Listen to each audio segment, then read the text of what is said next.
রব্বুল আলামিন আপনি যদি চান সব কিছু করতে পারেন মালিক।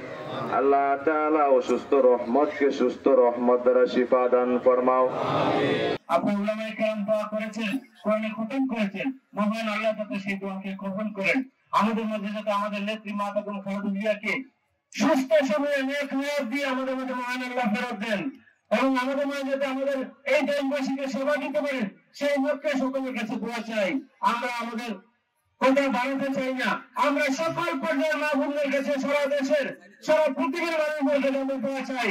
হযরত আদম আলাইহিস সালাম থেকে শুরু করে যত গাউস কুতুব আউলিয়া আম্বিয়া উলামায়ে কেরামদের মুমিনাত যত নরনারী কবরে সাজিত তাদের জন্য দোয়া চাই। দোয়া চাই আমাদের নেত্রীকে আমাদের মধ্যে ফিরিয়ে দেওয়ার জন্য। মহান আল্লাহ যাতে আমাদের নেত্রীকে সুস্থতা দান করেন। ডাক্তার সাহেবরা বলেছেন তাদের সুচিকিৎসা চলছে, ইতিমধ্যে ইলেকট্রনিক ভেন্টিলেটরের মধ্যে রাখা হয়েছে। সেই ভেন্টিলেটরে ওনাকে শ্বাস প্রশ্বাসে সহযোগিতা করছে।